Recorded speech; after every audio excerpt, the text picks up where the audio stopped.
Cats podcast. Ready? Let's go.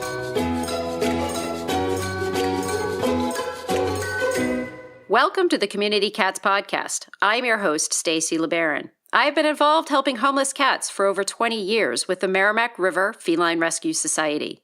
The goal of this podcast is to expose you to amazing people who are improving the lives of cats. I hope these interviews will help you learn how you can turn your passion for cats into action.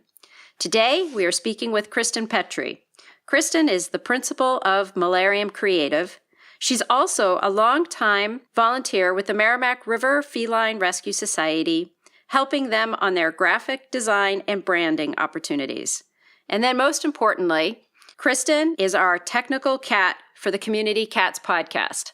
So as you are looking at our website and all of our links on iTunes, those things are all there because of Kristen. So Kristen, I want to welcome you to the show today. Thank you very much for having me. That makes me sound awfully important. She is super, super important. I would be doing these interviews and they would be just sitting on my laptop going nowhere. So Kristen is the one who gets them out and about into the big wide world so that folks can listen to this show. And I'm so very, very appreciative of all of her efforts and hard work. It's not easy to move files around, as she puts it that way, which I think is a very simple explanation for a fantastic job that she does. And for those of you who are listening and enjoy the listening quality, much of that has to do with Kristen and her efforts in making sure that our sound quality is as good as it can possibly be. So for your listening enjoyment, it's Kristen you need to thank. I need to also thank Danny, who's our production assistant, because he definitely helps out with that process. And he's going to be listening to this. So. Hi, Danny. And he is with Emerald City Productions, correct? Yes. Yep. And he is excellent. So one would ask, why do I have Kristen on the show today? Well, Kristen and I can't even remember how long we've known each other, but we did meet through the Merrimack River Feline Rescue Society. And Kristen is incredibly passionate about cats. And I was wondering if you might be able to share with us how you first got started in learning about community cats and helping them out. So I had lived in Florida for a while and was kind of cutting my chops in the marketing industry. Moved back up here because this is where I am from. And I was starting to build a business. But when you do that, you have a little bit of time on your hands. So I was trying to look around for what can I be doing? I'm not a person who ever sits still. So I was like, I should be practicing something. So I was looking around for who I could help, really. And I found the Merrimack River Feline Rescue. I've always been one of those people who is at a party hugging the owner's cat rather than talking to people. So it was kind of a perfect fit. And it's funny because you always think you would be cleaning cat boxes and things, which I did. I actually started as an adoption counselor, answering phones and talking to the public about what cat would be perfect for them. I have always loved animals. And so it worked out great that I could offer something that I do, my special set of skills, I think, to helping promote something I love. And it's funny that you say that because you were really intrinsic in getting me more involved in the shelter. I had intended on just coming in and answering some phones and maybe cleaning some cat boxes. And it was always Stacy who was saying oh, do you want to take a feral cat? It's not going to be a big deal. Don't worry about it. Or, oh, do you want to sit on the board of directors? I'm like, what's that mean? You're like, oh, it's not a big deal. Just show up.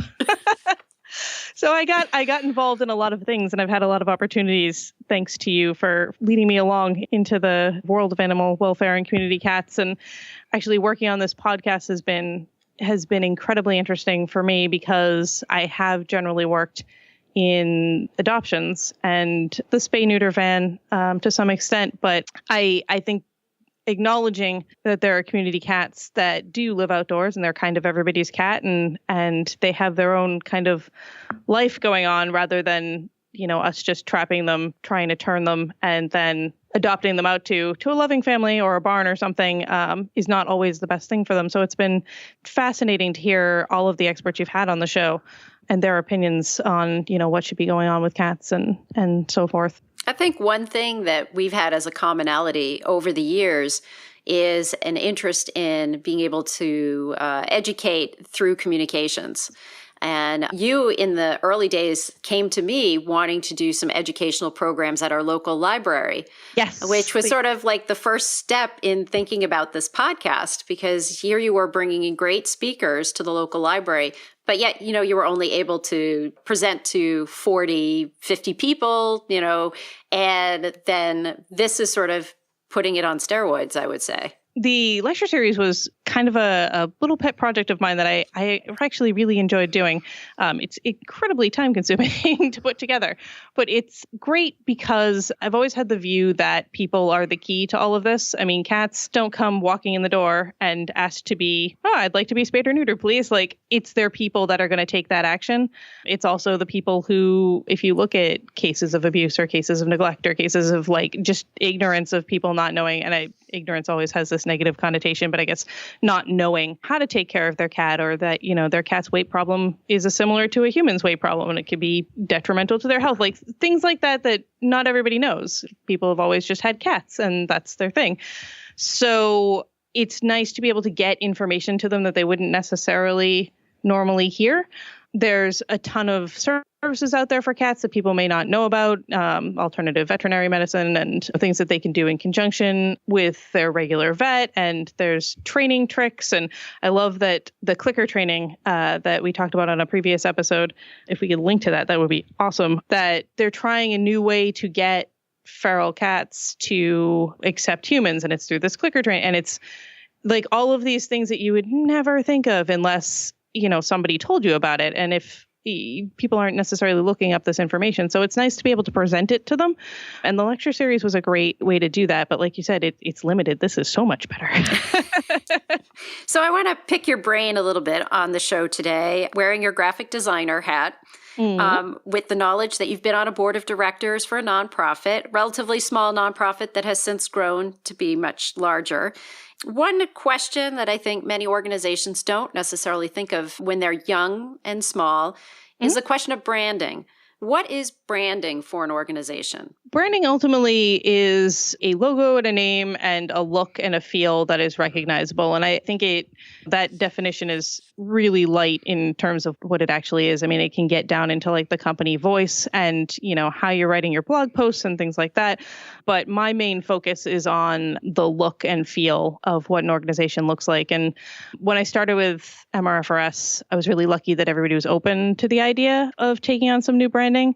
We had a great logo, but it had been photocopied 5 million times and was still getting used. And it definitely looked like something that had been started in a very small manner. And I think that the organization at the time I got involved was starting to grow. So it made sense, especially since we were taking on looking at like a spay-neuter clinic and things like that it looked a little more professional. So we cleaned up the logo and we, assigned team colors and and started working through some of the kind of more common things that we give to people. And the idea to doing all of this is to reinforce the mission of the organization and to make it recognizable. So everybody who goes to, a spay-neuter van in this area, I want them to call it the Catmobile. Even if it's not the Catmobile, I would like them to call it that because they've seen it so many times and it's just part of the lingo. I think we've done a pretty good job with that. When specifically we're looking at MRFRS, the idea was to look friendly and comfortable. We've done that through picking a font, kind of one of our main fonts that we use. It's Kronos. It's got nice rounded edges. It's sans serif, so it's got a modern look to it. And we really limited the colors just to two. We use black and blue, and it's a nice, friendly, light blue, but it's got a little bit of energy to it. And then we use a lot of white space to keep things clean. And I like to, when we start picking pictures, I try to pick ones with people in them. So it's not just the cat by themselves. If there's anything that goes out, I like to try to have a person represented on there somewhere. But branding is a lot about consistency. The trick to good branding is to not get too creative as you move forward. Like put down the rules and stick to them for a while so that people see the same colors, the same pictures, the same brand, the same logos over and over and over again so that they start to associate the elements of the brand with the company. And then you can start to vary a little bit more when people are already familiar with it. But I do hear quite a bit that people recognize us. And so that makes me a little bit proud Right. to have been a part of that. It does go through a lot of review, and it's important that it does that. Take the time to look at your work and get all opinions, because I know lots of things, but I don't know everything. So it's important to, let the rest of the board have some feedback in it, talk about it, and be open to taking critique about what you're developing. And eventually you wind up with something that encapsulates everybody's message, and then you can present it to the people who matter. And now let's take a moment to listen to a few words from our sponsors. Accidental Exiles by Bruce Perry. Jesse McAllister, a young Texan and Iraq war vet, escapes to Europe, where he seeks a new direction and to heal his desert wounds. Wandering the streets of Ascona, Switzerland, he meets and falls in love with a beautiful Italian waitress named Sonia Altarelli. Since the horrors of combat he encountered with a boyhood friend, Jesse will have nothing more to do with war. This story is his farewell to arms. Check out Accidental Exiles on Amazon.com today. Are you starting to think about that special holiday gift? Why not give the gift of a Community Cats Podcast branded t-shirt, coffee mug, bag, or other item? This is the perfect way to spread the word about helping community cats.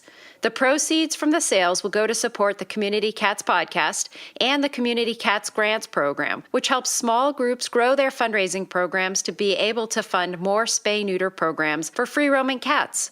Go to www.communitycatspodcast.com and click on our shop button in the menu bar today to get that perfect community cat gift right now. Thank you, everybody, for supporting the show. If we're a small organization and say a graphic designer actually offers their services to us, do we say we want someone who's in charge of branding, or do we say we just want someone to design the website and we'll do the newsletter over here? Or is there a way for us to piecemeal the jobs? Do we get multiple graphic designers to take different components and then one person sort of oversees it all? I mean, is there sort of a magic job description for a graphic designer for a small organization? I think every organization is going to be a little bit different, but in my experience, I've always found that you've got to find first and foremost, beyond like graphic design skills, you need to find a team player, somebody who's willing to work with other people. So there's lots of people who go into graphic design and think, I'm going to take all this and fix all these problems. And, it can become your baby, and you need to be willing to let other people mold the design, and you need to find somebody who's willing to take some opinions and take the time to really work on it. I do think checking a portfolio is always the most important. They should have a website up. They should have something to look at in terms of other work that they've done. And I think it's important, especially to look at consistency. I think one of the things that I've always tried to show people when I'm trying to show them what I do for branding is a variety of pieces that are in the same campaign. This is the website, this is the e-newsletter, this is the ads we ran, and this is the radio spot we did, and so that they can see that there's a theme that's running through it. If you're looking at branding specifically, I would look for somebody with some experience. I love to work with college kids quite a bit because they are kind of hungry to do good work. So that's good. But if you're looking for somebody to manage your brand, it might be worth looking at somebody who's been doing it for a little while. But I think that if you're going to piecemeal it, you need to have everybody on the same page. And that's where that teamwork piece comes in. Like whoever is heading up the effort needs to be good at communicating what the brand is to other designers, because most designers can do brand work. It's not difficult. Once the brand is already in place, it's very easy to see the logo goes here. It goes here every single time. Like these are the only colors we use. These particular elements that we've worked on in this ad should carry through to the brochures and things like that. And most designers can pick that up. You just need to have somebody who's good at articulating that. And it also needs to be done in a way that there's like a system of review, I think, if you're trying to keep your branding tight, but you're looking to work with a variety of people, because volunteers, it is hard to take on all of the things just by yourself. So there's always going to be a bunch of people working together. The team at MRFRS is fabulous, and they're awesome to work with, and Steph runs things pretty tight ship on the branding front. And there we do have the challenge of a lot of times we'll have volunteers that want to help with the graphic design, or, they're a high school kid that's interested in it or what have you. it just takes a little extra time to kind of work with them to get them to where you're going. And sometimes that can be frustrating, I think, especially when people are working for free and volunteering their time. They've made this beautiful poster and you're like, well, that's great, but can you redo all of this? Because it doesn't fit the brand. I think that can be a serious challenge. And so somebody who's a good communicator and is good at not tearing anybody apart for something that they've done, but scooching them towards getting closer to the brand is important. But I do feel like the brand is important and it's an asset to any organization, whether they're big or small. It's your face to the rest of the world. Most people aren't going to talk to your volunteers first. They'll probably see your website. They'll probably see a bumper sticker. They'll probably see something that you've put out before they talk to somebody. So it's important to keep all of that consistent so that the messaging that your organization and the mission that they're trying to accomplish is kept consistent to the public, really. I would say look for someone with experience, check portfolios. And if you are the brand manager in an organization or you're kind of taking on that role, it's important to put a team together that you trust, that you like working with, and to let new people in, of course, and just keep the feedback tight and protect the brand, I guess is the best thing I can recommend. So I'm going to just change topics here a little bit because I know you have been a foster home for a long, long time. And I believe you have a penchant for orange kitties. Is that correct? I don't actually. I love orange cats, don't get me wrong, but I will take all comers, really. I tend to, because I do rabies quarantines and feral cats, that's really kind of my penchant, is like anything that's nasty and, or hurt, I am happy to take. But I usually kind of, whoever the adoption counselors are like, hey, do you mind taking this cat? I'll usually take him. I have a little black one right now that looks just like a bear. He's adorable. Oh, that's so cute. That's so cute. Yeah. Well, and it's a nice testament to say that many people foster kittens and they're all cute and adorable and everything. But, those adult cats, they definitely need support. And, you're probably very busy running your own business, and having an adult cat is probably a lot easier than messy kittens. Oh, of the things I don't particularly like taking, I don't like taking kittens. But the thing that reminds me why I do all this is when I have that feral cat that's done nothing but like hide in the basement. When he first comes up and is like, well, maybe I'll let you pat me. Like, that's the moment where I'm like, yes, like this is why I do this. It's funny that you mentioned the orange one because that's my foster failure, which is probably why everybody thinks I like orange cats so much. But Maho is my foster failure. I took him. He was a rabies quarantine and he had a weird thing where he bit his tail, so he needed to be watched. And I'll work from home a lot of times, so I think it's good for them to have me there a lot. Like I never just go out and am gone all day for the most part, so they kind of get used to me as part of the club, I guess. Mm-hmm. That's been good. But yeah, no, I like the feral monsters. The ones that can't go back out are the ones I tend to take. That black cat right now that I was talking about, Lint, he had something happen, and I don't actually know his whole backstory, but he's missing a leg, so he can't be re-released, because he would have been a good candidate for a re-release, because he was not happy being indoors at first, but he's since come around, and he's huggable, and he's up for adoption. If anybody wants a cute black 3-legged cat, please look up MRFRS. He's come around. He, sleeps in bed and loves to get snuggled. And so they do turn. But I have quite a few feral cat stories, and I will totally geek out on you if you keep letting me. So. Well, lastly, too, I wanted to just touch upon, in a little more detail, your role with the Community Cats podcast.